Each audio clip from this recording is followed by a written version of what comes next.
There is a scene that plays out in the human imagination with remarkable consistency. A fleet of gleaming ships descends from the upper atmosphere, their hulls catching the light of our star as they slow to a hover above our greatest cities. Or perhaps the opposite.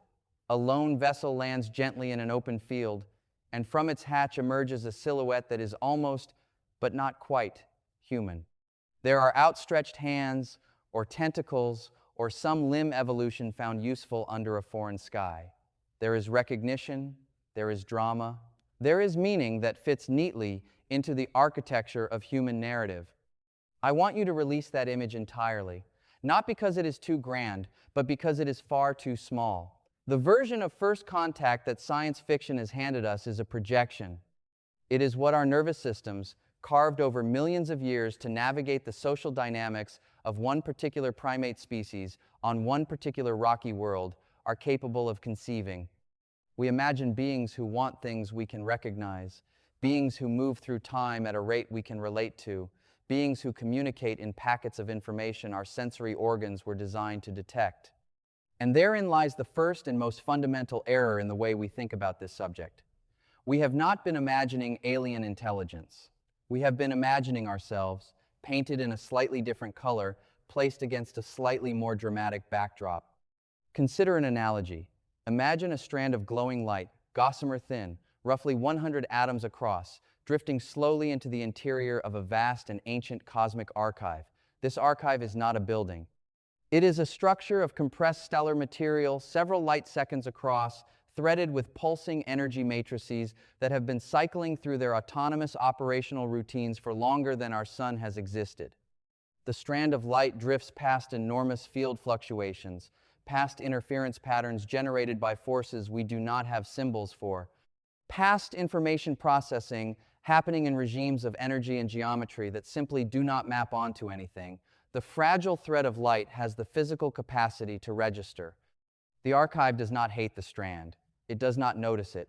The strand is not irrelevant in the emotional sense. It is irrelevant in the mathematical sense.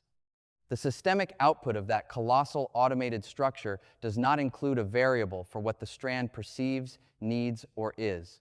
There is no hostility in that asymmetry. There is no cruelty. There is only the cold, clean indifference of physical law operating at a scale the smaller system cannot bridge with any amount of desire or curiosity or goodwill. That is the realistic geometry of what it means for two civilizations to meet when those civilizations have been shaped by entirely different stars, entirely different timescales, and entirely different solutions to the thermodynamic problem of staying ordered in a universe that relentlessly pushes toward disorder. Now let us pass through the specific physics of this, because the numbers and the principles themselves carry more weight than any metaphor I could construct. The first truth is that perception is not a window onto reality. It is a filter built by the specific pressures of a specific environment over a specific span of evolutionary time. Our eyes detect electromagnetic radiation in a narrow band between roughly 380 and 700 nanometers. This is not because that is the band in which the universe communicates important information. It is because that is the band in which our particular star floods the surface of this particular planet with the most photons, and so building a detection system tuned to that range gave our ancestors a survival advantage in this local pocket of the cosmos. A species evolving under a red dwarf star, a star that emits most of its radiation in the infrared, would build sensory systems tuned to frequencies we cannot see. A species living in the ocean of an ice-covered moon beneath a frozen shell that blocks virtually all electromagnetic radiation from above might evolve communication systems built around biochemical gradients, magnetosensory organs, or pressure variations in water that are far below the threshold of human auditory detection. A species that originated in an environment of intense magnetism might encode its highest mathematics in patterns of magnetic field alignment that propagate through the local environment in ways that are, to our instruments as currently designed, completely invisible. Their transmissions could be saturating our solar system at this precise moment. We would see noise. We would see the thermal background. We would see what looks to us like chaos, because chaos is what we call the signal when we do not possess the receiver. This is not a technological limitation in the sense that building a slightly bigger telescope would solve it. This is a structural incompatibility that runs all the way down into the physics of how information is encoded, transmitted, and decoded by systems shaped under different constraints.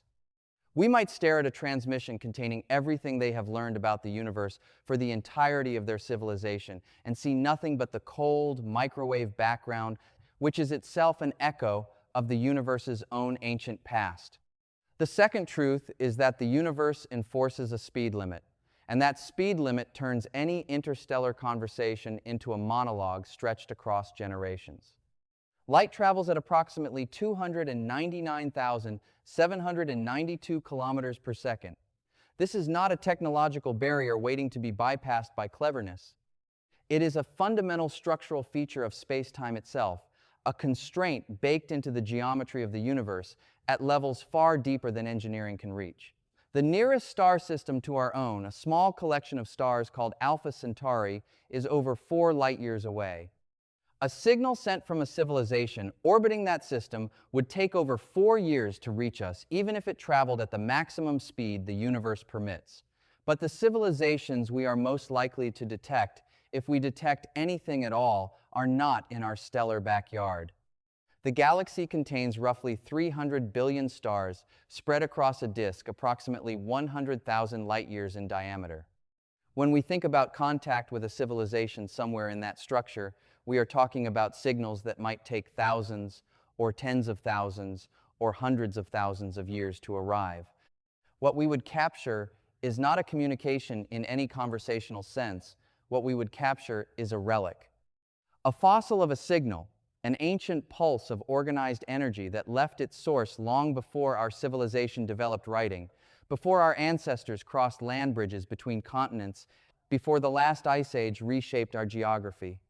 The civilization that sent it might no longer exist. The physics does not care. The signal keeps traveling regardless of what happened to the minds that generated it. We would be receiving a transmission from a ghost, and our reply, sent at the speed of light, would arrive at coordinates that may have housed a living civilization thousands of years before we responded, now populated by nothing more than the cold silence of interstellar gas. First contact in this scenario is not a meeting. It is the universe handing us a letter from someone who died before we were born, in a language we have never encountered, with no return address we can be confident still exists. There is a particular kind of loneliness in that physics that I find more profound than any science fiction narrative has ever managed to convey. The third truth is thermodynamic, and it is the most visceral, because it deals not with the coldness of distance, but with the raw physical power required to cross it. If a spacecraft were to make a crossing of interstellar space and arrive at our star system, consider what that would mean in terms of energy. The most efficient conceivable propulsion system we can theorize, using physics we currently understand, would require energies comparable to the entire output of the sun, sustained over years or decades. A civilization capable of deploying that kind of energy routinely has not just exceeded our technological level, it has exceeded it by a margin so large that comparing them to us is like comparing the energy budget of our entire industrial civilization to the metabolic output of a single bacterium. The local presence of that kind of energy would not be something that happens around our planet without consequence. A craft capable of interstellar transit, simply by existing in our vicinity and operating its systems at the baseline levels required to function, would interact with our local thermodynamic environment on a scale we have no precedent for. We think of our planet as a large and sturdy object, and on the scale of our daily lives, it is. But on the scale of the energies involved in crossing the void between stars, our entire biosphere, the thin, warm film of chemistry and atmosphere we live within, is a structure of extraordinary fragility. This does not imply malice. The concept of malice requires a being that has decided to do harm. The thermodynamics does not require that decision. A system operating at a sufficiently higher energy level simply disrupts lower energy systems as a side effect of its existence. The way a person walking through a garden of soap bubbles destroys them without any intent to destroy, not because the person is cruel, but because the energy scales are incommensurable. The interesting and deeply counterintuitive insight here is that the most dangerous scenario for our existence is not one involving malevolence. It is one involving indifference and an energy gap we cannot close. Now, I want to sit in what this all means for a moment, not to diminish the wonder, but to redirect it towards something truer and more durable. There is a version of disappointment available here, if you are attached to the cinematic version of contact. If you wanted the handshake, the shared wisdom, the invitation into a galactic community, then the physics I have just described may feel like a door closing. But I think that is exactly the wrong way to read what the universe is showing us. The mathematics of light-speed communication and thermodynamic energy scales does not make the cosmos empty of meaning. It reveals that the universe operates at depths of complexity and scale that make our most ambitious imaginings look like a child's first drawing of a city. The fact that we might look at a transmission from another civilization and see only noise is not a story about our smallness as a failure. It is a story about how much richer the architecture of reality is than anything we have yet developed the instruments to read. The stars we can see on a clear night, each one a fusion engine of almost incomprehensible power, are not a ceiling. They are the beginning of an enormity that stretches in directions we are only starting to develop the mathematics to describe. The silence we hear when we listen for signals is not evidence of absence. It is what the universe sounds like when you are using ears that evolved to hear a single species whispering to each other across a single savanna on a single continent on a single world orbiting an ordinary star. We are not at the end of the story of contact. We are at its earliest possible beginning, just barely developing the conceptual vocabulary to ask the right questions. And that, in the full thermodynamic, relativistic, information-theoretic weight of those words, is something worth staying curious about for a very long time.